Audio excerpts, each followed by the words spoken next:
Hallelujah, hama dzinodikana. It's good to see you. Welcome again to another episode. In this studio, I have a guest speaker again. Murume mutema. Anoshandiswa na Mwari. A black man. Evangelist Damiano Chisale. Evangelist Damiano Chisale. I want you to welcome our audience. Welcome Zimbabwe, welcome Africa, welcome world. Once again, tadzoka pamhepo zuva ranhasi with yet another topic. Mwari vachitiitira zvakanaka. Praise the Lord, praise the Lord. Yeah, zuva ranhasi tinoda tingotaura muchidimbu nai. Nyaya yekupa giving. What is giving? How do we give? And to whom should be given? Evangelist. Ndoda kuti tibatsire our audience, our viewers, kuti vazive the believers across the nation, across the globe, vanzwisise chinhu chinonzi kupa. What is giving? Giving. Yes. All right, munhu washe. Tanga zvakanaka zuva ranhasi. Tauya netopic inonzi kupa. That's correct. Kupa kunowanika mushoko raMwari. Kune mhando dzakasiyana siyana dzekupa. Okay. But muchidimbu tinoti kupa is something that you take from your own pockets. Okay. Okay. And uchichipa kune mumwe munhu out of the heart. Okay. Okay. Out of the heart. Out of chaunopa chero chawapa mumwe munhu ingadai iri nzira yekubatsira, ingadai iri nzira yekuappreciate, but chiri chiro chawasvitsa muruoko remumwe munhu. Okay. Uchichiita usina kugombedzerwa, chisina kumanikidzirwa mukati, wachiita nemoyo. Okay. Yeah. Wonderful, wonderful. Okay, titsigire ne scripture nae. What does the Bible says? Like what the man of God here, Evangelist Chisale said, kuti kana tichipa, you are taking something from your pocket. Yes. From your field. From your house. But whatever you are giving, it must come from the heart. That's it. Okay, let us read 2 Corinthians chapter 9, verse 7. Are you there? You can read. Each one must give as he has decided in his heart. Each one must give. Whatever he or she has decided in his heart, not reluctantly or not under compulsion. Men of God, not reluctantly or not under compulsion. What does this mean? Kupa usina kugombedzwa, tadzokera pakugombedzerwa paya. Andizvo. Zvanzi not chi and not reluctantly or under compulsion. Mazvona. Usina kupiwa pressure. Usina kumanikidzirwa. Okay. Usina kugombedzerwa. Okay. Murikuzviona?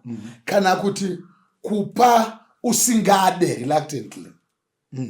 Kupa wongota kuti zvindibve rega ndingopawo. Kana kuti zvataurwa. Kana kuti sezvo zvataurwa ndongoitawo ko maeredha mamwe aitaka.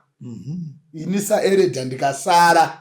Vanhu vanozoti kudii. So vanhu ivava vanenge vapa under compulsion or vanenge vapa reluctantly, is God going to bless them? Are they going to be blessed? Because there is this other man of God, I cannot say out his name. He was saying, this year they want to raise 2 million. So each member of the church must contribute 2,000. So ndinoda kuti ndikubvunze man of God kuti vanhu ava vari kubvisa ma-2,000 because a man of God at each member must give 2,000 according to the scripture. Are they going to be blessed? All right. How do you take it? Nyaya yamuri kutaura munhu waMwari. Tataura tikati kupa unopa nemoyo. Unopa usina kugombedzerwa. Okay. So nyaya yekuti vanhu vari kushanda ma-2,000 aya vanhunga chiono ichi sei. Okay. Pachataurwa kunzi toda kuvaka chavapinda mubhonzo kusvika sei. Papi. Ndo zvinokonzonga moyo wemunhu. Saka munhu kana akupa, chinhu chandoda kutaura panapa ndechekuti we give in faith. Okay. We give in what? In faith. In faith. Tinopa nekutenda. Zvekare munhu washe toda kutsanangura nyaya yekuti giving tinombopirei. Why do we give? Okay. Yeah, you can explain that. You can explain that. Giving inouya kuti tiropafadzwe. Okay. So we give. Kana tichipa hatisi kurasa. Okay. Tinopa in faith that we may be blessed. Because according to the book of Luke, it says, blessed is the hand that gives, that giveth, than the one that is taking, that is receiving, or that is receiving. All right. Chicha tiri kutaura panapa munhu waMwari. Tiri kuti ndimikawo tsvagai chekunditambidza tione. Toda kumbotanga tazadzisa pamberi pevanhu vadzidze kuti chii chiri kunzi blessed is the hand that giveth. Okay. Iri ndo ruoko ruda kupaka iri. This is the hand. Ruda kupa chii? The phone. Tombotaura kuti rine phone ye$20. Okay. Handizvo? Pamwe phone iri worth ngatimboipi value ye$50. Handizvo? Zvayauya ine phone ye$50. Bible rati blessed is the hand that give. Iri ndo rapa ruoko. Stretch your palm. But Bible rati zvarapa blessed is this hand that is given. Rapa, it's giving, but it's empty. So this hand now, it is supposed to carry the blessings as it goes back. Okay. Saka parapa inindi chati Mwari wenyasha murume uyu ngaatenge imba kubva pa$50. Murume uyu ngaawane ma-breakthroughs. Vana vake ngavachengetedzwe. Ngaawane utano. Zvoreva kuti when I am the hand it is given, but it's now collecting a blessing from God. Okay. You see it. So, because a blessing is a word that is spoken from the mouth of your superior. Okay. Oh, that's why the Bible says it is the greater that blesses the lesser. You see it. Okay. It is the greater that blesses the lesser. Saka blessing yakasiyana ne riches. Ndosaka Bible richinyora rinoti kuropafadza kwaJehovha ndokunopfumisa. Zvoreva kuti munhu anogona kunge akapfuma asina kuropafadzwa. Wow. It is the blessing of God that maketh rich. Yes. And it adds no sorrow. You see it. Saka kuva nepfuma hazvireve kuti you are blessed. There are people who are rich yet they are not blessed. Wow. Pfuma yavo inovashayisa rugare. Wow. Nda imwe pfuma munhu akaromba harari nayo. Imwe pfuma ine ngozi. Saka pfuma iyoyo haina blessing. Saka people should know and separate kuti blessing ne riches zviri papi. Kune vanhu vari rich vasiri blessed. vanotambudzwa nepfuma yavo. Koita vanhu vari rich and blessed, they are given, vakabudirira nenzira yemunashe, vanorara hope dzemuna Kristu. So, men of God. Saka now toda kudzoka pakuti All right. Bible rabva rati blessed is the hand that Give. That means kuti we get rich through the blessing of the Lord. The blessing that was spoken upon our lives.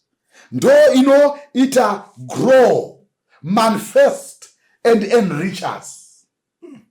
So, men of God, can one be blessed without having material, without having a materialistic evidence that proves to the world that is blessed? All right, Kuti munhu unogona kunge hauna mota, because right now in this age, kuti unzi zvinhu zvako zviri kufaya, you are making it. Vanoda kuona mota, the type of car you're driving, uri kugara kupi, what are you eating, all these things. Saka kuti isusu munhu unogona here kunge uri blessed without driving, unogona here kunge uri blessed without usingatopfeki ma-label clothes.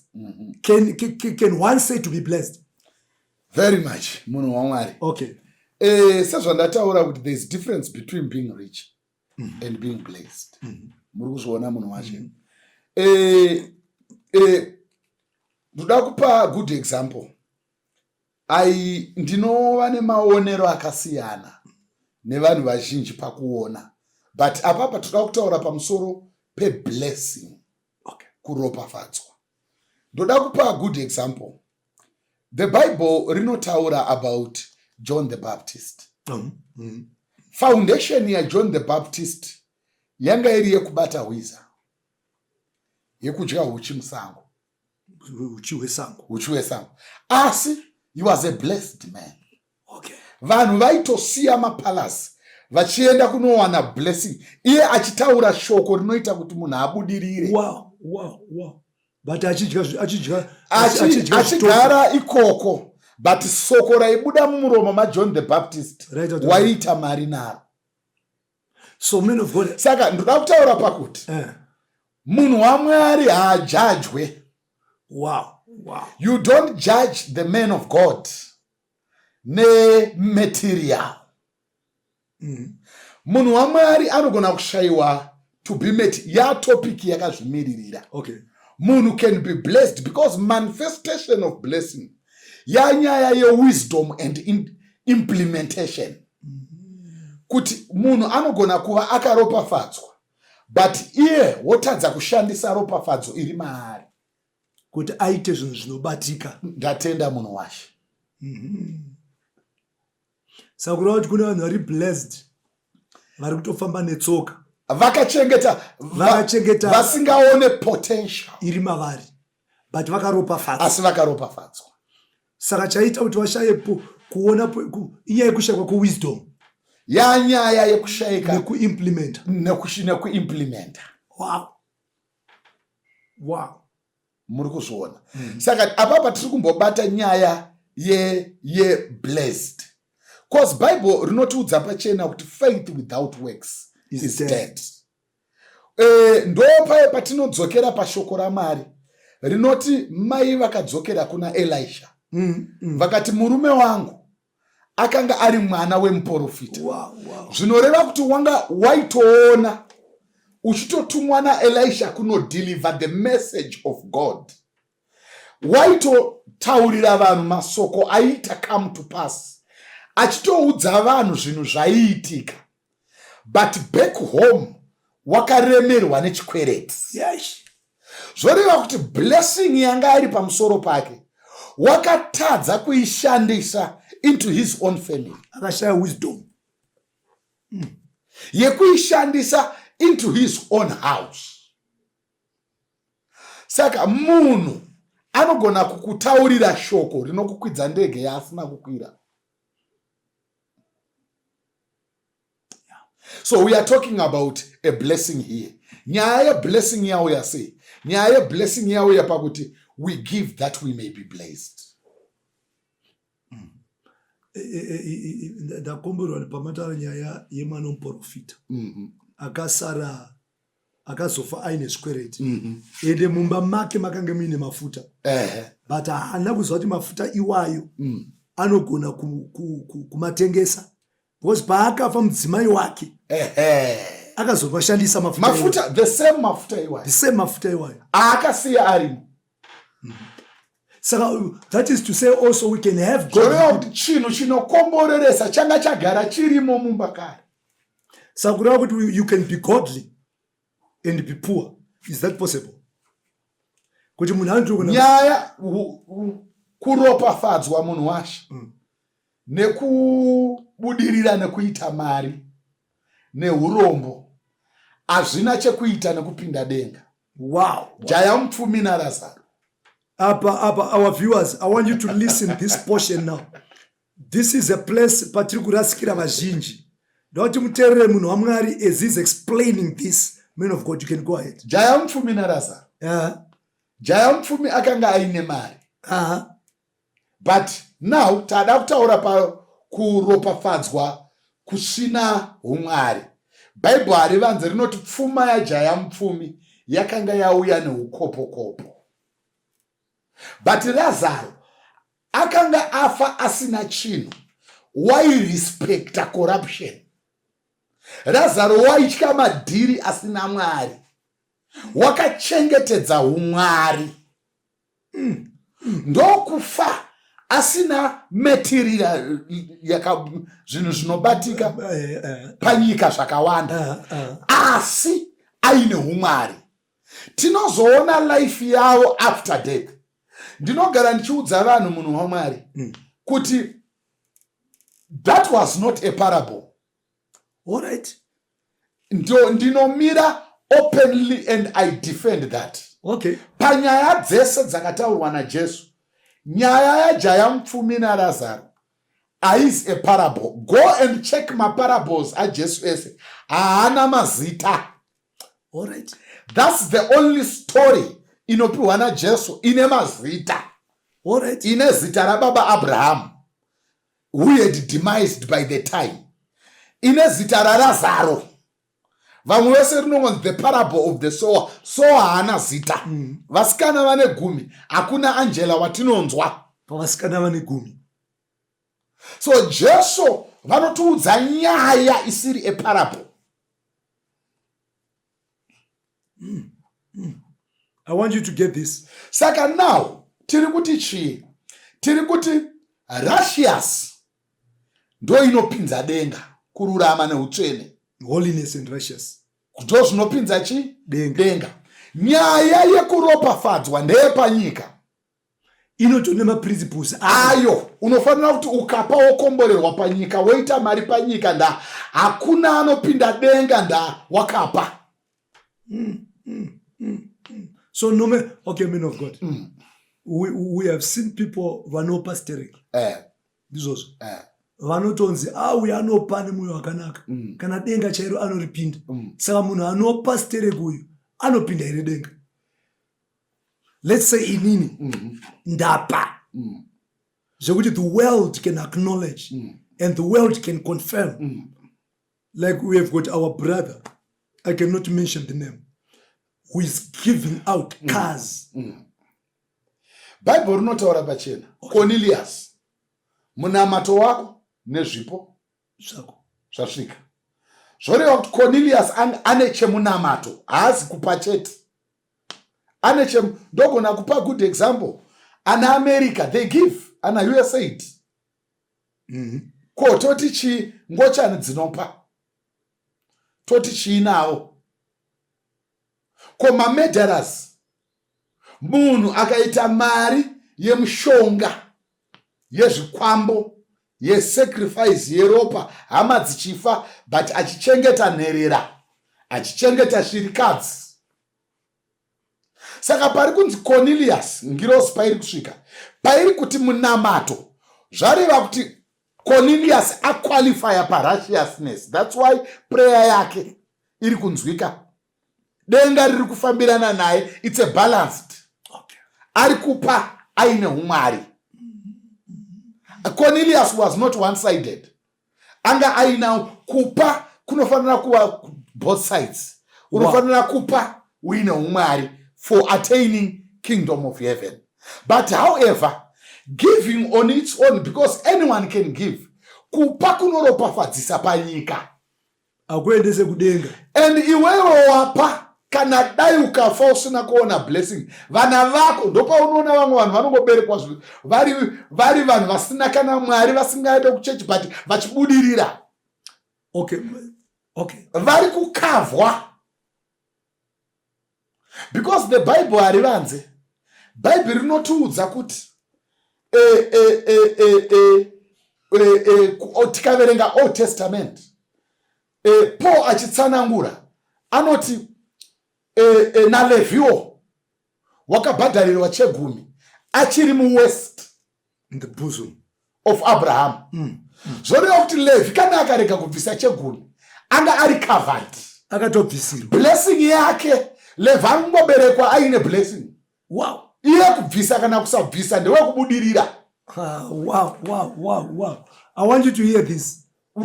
Yeah. Zvoreva kuti zvakaitwa naAbraham zviri kucrossa into generations. Saka giving inoita kuti tikomborerwe nelife yepanyika. Inoita kuti tibudirire. So, men of God, let me interject you. So, to go out isusu vanhu vasiri righteous. If they give, you've given a very good example ima homosexuals. If they give, Vanobudirira. wow. So giving yakafanana ne law of gravity. Vanobudirira. Kuti affecta munhu wese. Giving Nometa unonamata. Giving aina basa aina chekui inobata every religion.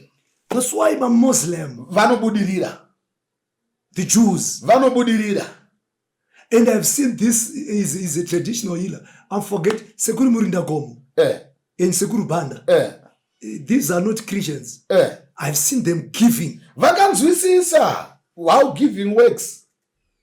So this whole idea of giving.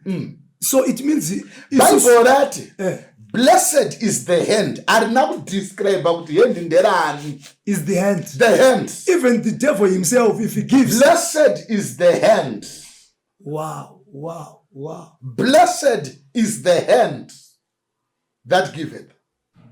So we believers, we Christians, we are at an advantaged position. It's an advantage. Yes. We know him. This also. Then we also know the principle. Yes. Dambudziko rataita nderekuti ndinofarira inonzi complacence. Okay, complacence. Okay. Inonzi na John the Baptist. Musamhanya kuti tiri vana vaIsraeri. Nokuti demo now rarodzerwa mudzi mumwe nemumwe. Ready to cut. Ndinofara nekambo kanoimbwa kaine kumapostori kanoti vanoti mwari. Vachiti temberi. Okay. Uku vachinamata zvifananidzo. Yaitaura vana veIsraeri panguva yeJerusarema.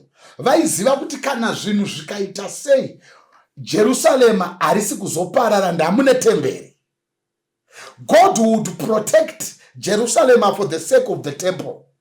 And he himself, God, was in the temple. Saka vaiziva kuti Jerusalem harimbofa rakaparara. Nekuti rine temberi iri mukati. Saka vaita zvavanoda. Knowing very well kuti hatisvikwe. We are protected. Muruzvona. MaKristu akazorora pakungoziva kuti ndiri muKristu. Vakarasikirwa nemamwe maprinciples edenga. Bible rinotaura izvi. Rinoti ngwarai senyoka. But hariperere pakungwara. Be right. Robva rati mururame senjiva. Zvoreva kuti it's a combination yokuti you need wisdom muri kuzviona, yekuti zvinokomboreresa ndezvipi zvandingaita zvinoita kuti ndibudirire. Okay, man of God, let me ask you. Prayer alone is not enough kuti mukristu abudirire.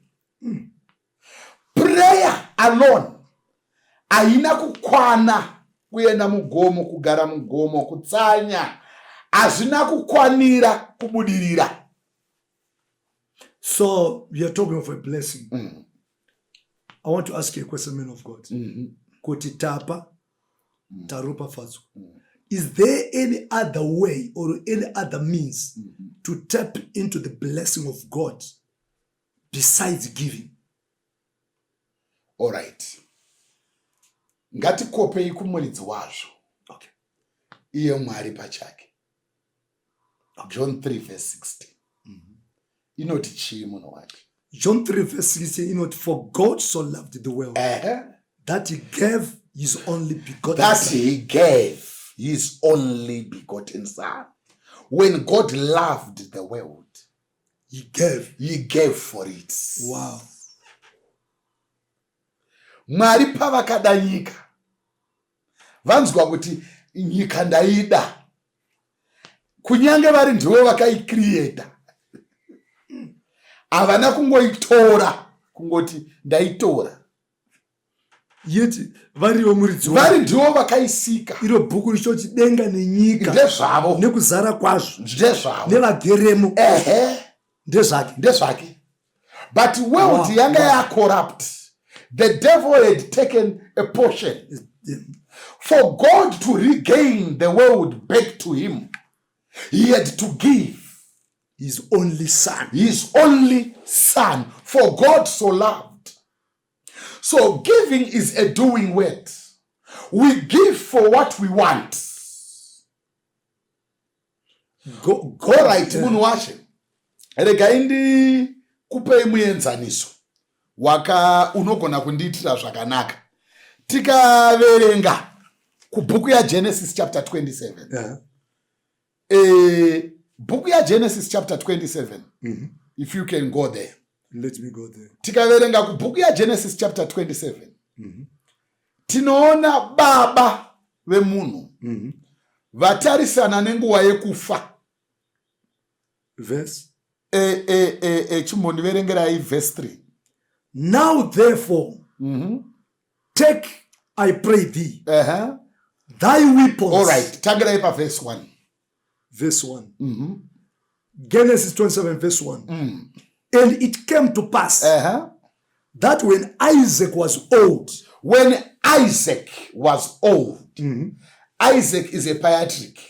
That's correct. That's correct. When Isaac was old, and his eyes were dim. And his eyes were dim. Akuona madzengere. So that he could not see. Wow.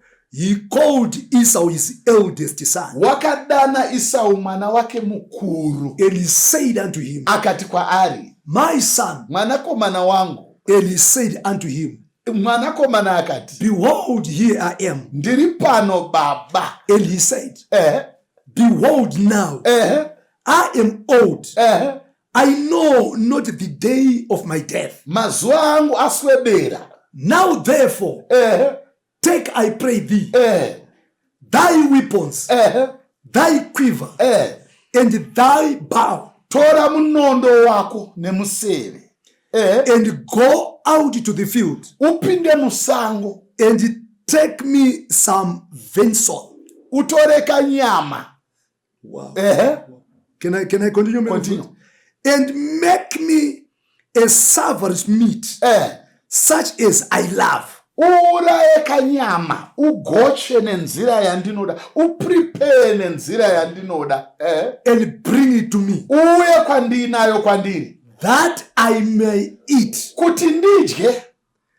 That my soul. Kuti mweya wangu. May bless thee. Ukuropafadze. Before I die. Ndisati ndafa. Wow. Ndinoda kutaura nyaya yekuti nzira yekuropafadzwa. Baba vari kuda kuropafadza mwanakomana wavo mumba. asi havasi kumutendera kumuropafadza mahara. He has to do something. Vari kuti enda musango Ndoshanda. unovhima, ubayiwe neminzwa, unditsvagire mhuka. Mhuka iyi uiprepare sezvandinoda. Ndoda kutaura nyaya yekuziva zvinoda baba. Okay. Esau haudzirwe zvinoda Isaac. Anozviziva. Anongonzi enda unoprepare nenzira yandinoda. Yaunoziva. Ndo nyaya yakagumbura Cain. Zvinoreva kuti Cain anga asinganzwisise zvinodiwa nababa. Yes. Akanga baba havamudza kuti gocha uzosandura ubiki. Vanongoti enda unogadzira nenzira yandinoda. A relationship between son and father. Kuziva zvinoda baba. Zvoreva kuti kana uchifamba naMwari unoziva, ndozvatiri kutaura apa, kuti kana ndichida kuropafadzwa ndinodii, panoda prayer ndepapi, panoda ichi panoda giving ndepapi, panoda kusidha ndepapi, panoda tithe ndepapi. I think Mazozhatara, men of God, in our next episode, I think we are going to tackle seed, what is seed offering, and also what is tithe. So, men of God, mataura nyaya kuti saka now ari kunzi enda musango ono prepare. Uye wo prepare kanyama. Sure. Baba vakauya vakadya vachinzwa vachiti may God bless you, vachitaura ubudirire, vachinzwa nyama ichinaka mumatadza. Okay. Zvoreva kuti we work for our blessings. Which is maropafadzo ahangouye. Okay. Tinomashandira, tinomapira. We find a way that we may be blessed. So, men of God, you have brought another subject or another principle, which I believe also contributes for a man to be blessed. Mataura nyaya yekupa. Apa mazinge makutaura nyaya yekuti maropafadzo anofana kushandirwa. That is to say kuti you have reminded me of a scripture. Inoti, I shall bless the works of your hands. Sakureva kuti kutoshanda futi. Zvore, I shall bless the works of your hands. Iwewe kana uri blessed, unofana kuimplementa the works. Kuti blessing immaterialize. Ukaenda mugomo uchiti Mwari ndiropafadzei, hauna musika wemadomasi, hauna tuck shop, hauna paunotengesa huni, hauna kana paunotengesa mutsvairo. Ropafadzo iyi inouya nenzira ipi? Kuropafadzwa wakaropafadzwa. Munhu waMwari vakakunamatira kana the greatest prophet in Zimbabwe akakubata musoro akati be blessed, wobuda muchechi make wakupinda mukombe woisa ruoko muhomwe woona muine 30,000, unoitora here? Auitoreka. Kana kunonga apa unotombotanga wabvunza kuti yakabva nekupi zvafamba. Tikakunamatira pano tikakuti you are blessed. Takunamatira pano tokuti you are blessed. Wobuda pano wosvika kumba kwako woona muwardrobe mako muine 50,000. Kana $50 kana 60 yausinganzwisisi. Unofamba uchiti vanhu vaya havazi vanhu vaMwari. Zvoreva kuti kuropafadzwa kune principle. Hakuna miracle money that just pops. Ndosaka Mwari vakatipa ma principles. Men of God. Men of God. We want to. This is becoming interesting. I would like you to continuously share this broadcast. It's so educative and informative. Men of God. Nazomchiti akuna miracle money. I have heard testimonies. People are cheating. Phone yangu mapinda mari. Man of God, a man of God was declaring, a man of God, I cannot say names. Wachiporofita about miracle money. And you, man of God, you are saying there is no miracle money. Can you please try to clarify to our viewers, our audience. Taure munhu washe. Yeah. Zvinogona kuitika. Okay. Just to boost your faith here and there. But munhu haagone kuraramiswa nemiracle money. Okay. Okay. Mabata zvona yandiri kutaura. Kune anoshanda anonzi ma-laws of nature atakadzidziswa nedenga kuti munhu anobata pamuviri nhasi, nhumbu yobarwa after 9 months. Tinodyara muna November, todya chibage muna February. Iprocess yekudyara seeding, torera, toharvesta. Ndimwari vasina kutipa chibage che1 day vaigona kuzviita. Ndimwari vasina kutipa mango dze1 day vaigona kuzviita. But vakaisa ma-laws to govern. Nesuo kana tichidyarira tinotanga business, toridyarira capital, torirera romachuwa. Dai zvanga zvakadaro vanhu vaMwari vese, even vacho vanoita mamiracle money, yavo shoma yavainayo mumba vaingoibata ruoko yoita gomo. Vanga vasingavhure makampani. Wow. Yes. Vanga vasingavhure mabusiness. Kwaingoibata shoma yake. Iyoyo kana vachigona kumultiply inopa matestimony vanhu vese. Kungobata iyo zara room. Kana even men of God. Even who is the governor of Reserve Bank? John, is it John Mushayavan? I think nyika yedu ingati iri pari nani. Kungoshedzaka vanoita miracle. Yongobatwa kudai. Exactly. But God vakaisa ma-laws that will govern. You see it. Saka tiri kutaura chii pamusoro peblessing. Tiri kuti unofanira kuziva kuti ropafadzo inofamba sei muna Kristu. Ropafadzo inouya sei muna Kristu. Mvura ikanaya inoenda pamusoro pemba pamarata.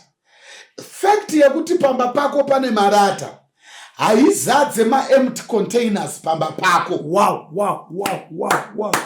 Iwewe ndio unotora ma-empty containers, unochingidzira munodonhera mvura pamarata.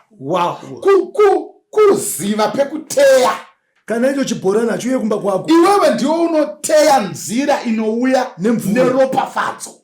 Wow. Saka iwewe ndio unoziva kuti mudhara anoda kanyama kakagochwa kuti andikomborere. Kana iri parental blessing, ndikatengera muchembere matennis negumbezi munguva yechando, akarara akafuka zvinodziya. Praise the Lord. Achataura shoko pamusoro pangu. Praise the Lord. Kwete kungoti mubereki wangu haandikomborere, wakambomuitirei? Even kana mubereki wako akanzi anoroya, muitire chimwe chinhu, ataure shoko. Saka men of God, baba vangu inini vanodhakwa. Vanofarira doro. Ken indri mfundisi. Ndinogona here kutengera baba vangu kangopisa. Kune zvakawanda zvinokomboreresa zvinodarika doro. Ayo ndibaba ka. Mwanangu nditengerewo doro skad ndikuropafadza. Ndibaba ka. Izvozvo zvazvikomboreresa munhu wacho. Ndozvandataura kuti kune zvinhu zvakawanda. Kupa baba wako iri mari. Zvavachadecide kuita nayo ndezvavo. But kana ya request pa direct zvakafanana kuti munhu akakuti ndipewo mari ndinoromba. You cannot give munhu money on that. But munhu akakuti ndipei mari zvaachanoita neseri kwazvo handinei nazvo. Muri kubata chona yandiri. Asi inini pati yangu yekuropafadzwa ndaita sei? Ndaita. Saka panapa munhu waMwari tiri kudzoka pakuti tida kudzokera pagiving. Tanga tafambirana neblessing tichienda naye kuti zvinofamba sei. Tiri kuti chekutanga kuropafadza kwaJehovha ndokunopfumisa. Saka muKristu anofanira kuziva nzira dzinoita kuti akomborerwe, nzira dzinoita kuti aropafadzwe. Ko blessing chimbori chii? Ndochataura kuti isoko rinotaurwa with a high order in your life.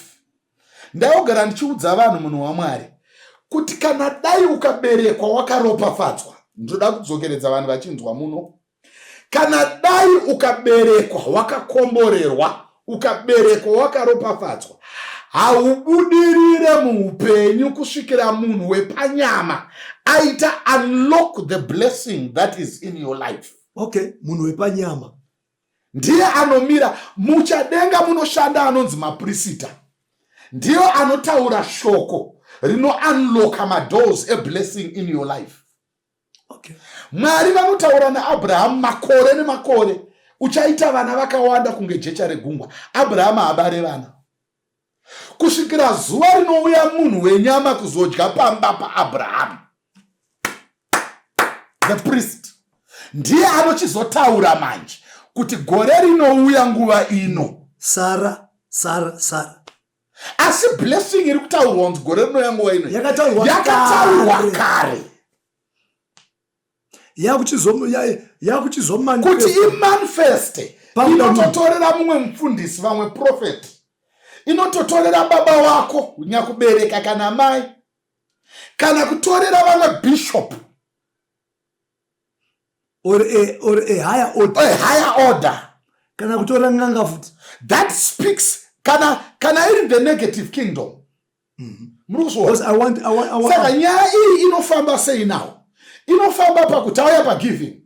Varume ava vari kufamba nesango. Haizi nyika inenge yanhasi. Tiri kudzokera ma 300 BC. Kuri kurarama naAbhurahama. It's in the midst of nowhere. Pari kudarika varume vatatu nesango. Vangoita find their way in the house patende raAbhurahama. Bible rinotaura kuti chirinoti Abraham wakamhanya achinotora chimbudzana mukadzi wake achibika. Kuti vanhu ava ndokudya ndokuguta. Ndokutaura ropafadzo. Havana kungosvika vachitaura ropafadzo. Dai vakaitwa rough road. Remember the very same people vapa vanhu ropafadzo. Vakada kunoitwa chingwa chani kuSodoma neGomora. Havana kugamuchirwa zvakanaka.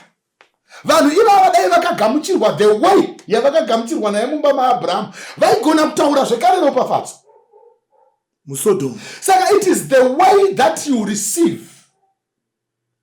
The very same people vamwe vakaona vari vemanga vamwe vakaropafadzwa navo. Saka mumwe munhu anogona kuona mufundisi ari wemanga asi mumwe munhu achikomborerwa naye. So men of God, ndo paya panotaurwa paya kunzi mushoko raMwari kunzi if you receive a prophet in the name of a prophet you shall receive the prophet's reward. That's it. Wow. Saka now we are talking of giving. Tauya paya tikati according to your faith. Tadzokera kuna mufundisi vaya vati ngativakire Mwari tende. Handizvo? Unogona kunetsana nezvinhu zviri kuitika mukereke, maapostle ningi, maprofeti ningi kana chi, but vana vake vane faith over whatever has been said, and their faith works. Praise the Lord. And their faith in that giving works. Wow. Saka now tauya pakuti chii munhu washe. Tauya pakuti one blessing inouya nekuapo. Tinogona kubata zvekare kuti kosei Dhoka Tabita wakamutswa kuvakafa. Iye achituna munhu washe. Airuka madhoiri. Tabita wakafa. Vanhu vakamutora vakamuisa mukamuri yepamusoro. Vakati tanzwa kuti Peter ari Jopa, endai Jopa munoshedza Peter. Peter akauyiwa naye. Peter auya, vanhu havana kumuudza kuti mutsa Tabita. Hanzi vakamuratidza mabasa aiitwa naTabita.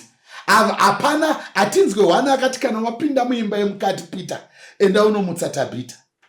Vakamuratidza zvavaipfekedzwa, zvavaiitirwa naTabita. Peter akapinda muimba yemukati akanamata, akati Tabhita muka. Tabhita haana kunamatira kumuka iye pachake, haana kunamatira kumuka kudzika yevapenyu kana kutsanya kuti dai ndarega kufa. Ende man of God, ndautidzo paairuka zvidhoiri ipapo achizopa nherera kana kuti vaitambudzika, aizviita kwete kuti kana achinge azofa amutswe kuvakafa. Okay. Saka wakarwirwa nemabasa ake, giving yaita. Zvoreva kuti kune zvinhu zvinotirwira in giving. Tinorwirwa when we give. When we give, ndosaka tataura tikati panapa ndapama example, for God so loved the world that he gave. Tikapa example ya Esau and Isaac. Baba vari kuti pinda musango utsvage kanyama kakagochwa ndikuropafadza. Tabhita ari kumutswa kuvakafa nekuda, ndopaye patinonzwa kuti unogona kurwirwa mutsaona, unogona kutadza kubudirira kuita mari, but ugova mbuya vanochembera. Kana iwe unogona kutadza kubata mari, but vana vako nevazukuru ugova nezvizukuru zvinobudirira muupenyu. Zvakaropafadzwa educationally. Mbuya vakashandira Mwari. So when we give, we are tapping the blessing of God into our lives. Praise the Lord. When we give, tiriku ndonzira, giving ndonzira inobudwa nayo munhamo. We give and pray. We give and pray. Wow. Urikuona munhu wacho. Yes. Ndinotenda vateereri vedu nevatarisi naye muri kukomborerwa. Iye I'm Bishop Kevin Nyamakanga, your host and our guest here, Evangelist Damiano Chisale. He has been explaining pamusoro penyaya yekupa. And ndinotenda kuti muri kukomborerwa, ndinotenda kuti muri kubatsirika. Men of God, I've got one question. Or you wanted to say, to add on what you have been saying? All right. Tanyanya kutarisa one side. Okay. Ngatimbotarisei munyika yechivanhu. All right. Kana kuti tikadzokera kuOld Testament, kwakanga kusina munamato we 3 days and 3 nights. Vanhu vakanga vasingarare mumakomo. Vanhu vanga vasingaite ma 3 hours ekubainda nekulusa. Vanhu vairaramiswa negiving. Kuti vanhu. Even kuOld Testament. Okay. Munhu aingoya nembudzi yake, gorombo, wobaira, hangaiwa dzake, wobaira. That was that. Panga pasina munamato we 10 hours wekubainda nekulusa. Papasina. And it would work. Even zuva ranhasi hakuna kuchivanhu kunoitwa minamato ye 20 hours. Kingdom of darkness inothrive on sacrifices. The bigger the sacrifice, the greater the success. Okay. Mukingdom yechivanhu. Ukaona pakunzi pakudiwa ropa remunhu, munhu iyeye urombwa hwake hunobudirirawo kudarika munhu akapa ropa rembudzi. Saka kuchivanhu kunongonzi akaenda ukasvika onzi panodiwa ropa. Kana kunzi tikaverenga masocial media matiri unonzwa n'anga dzirimo nevanoita chichi nedzimwe dzekunana Nigeria. Unoona muchingonzi ukaisa iri 200 inozo igiving. Tinonzwa nyaya dzesatanism, munhu achinzi akasacrifice amai vake. Mazuva apfuura kwaiva nenyaya dzezvigunwe. Munhu waingonodamburwa chigunwe, mota yake yatouya, GD6 yake yatorira mumba make. Saka kingdom yedarkness ndeyekupa chete. Uya nehuku nema pamharadzano, uya nembudzi wopa yodamburwa ropa raene roitwa naro chivanhu. iwewe wobudirira nenzira dzakadai, kana kuti ichi chikwambo ichi tiri kuchisacrifice pakuti tachipa mwana wako musikana igiving.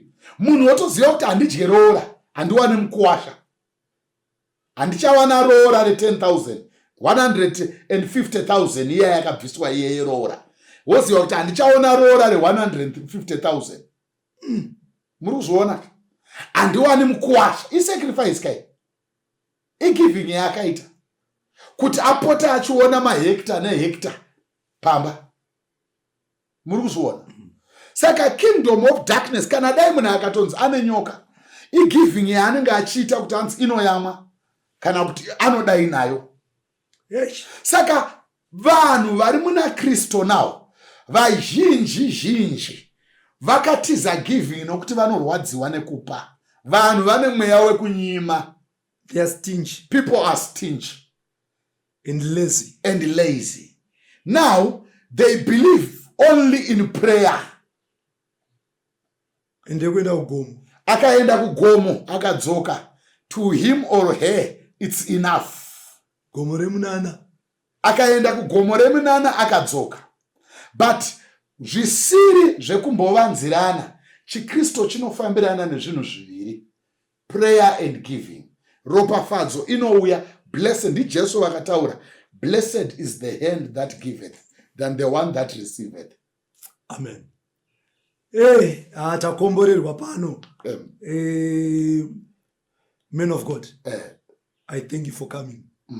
Tinoda kuti in our next episode, tinoda kuti muchitsanangurire pamusoro pemhando yekupa inonzi seed offering and also tithe.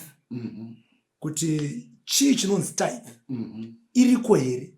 Does it exist? Seed offering zviriko here? Does it exist? Isn't it a scam? Yeah. So in our next episode, the man of God will be here again, explaining to us what is seed offering and what is also a tithe. Ndinotenda kuti makomborerwa. Kana uine any contribution, let us engage in the comment section. And please don't forget to like, comment and share. Subscribe pano pa Chibanda Media. May God bless you and may He continue to do so.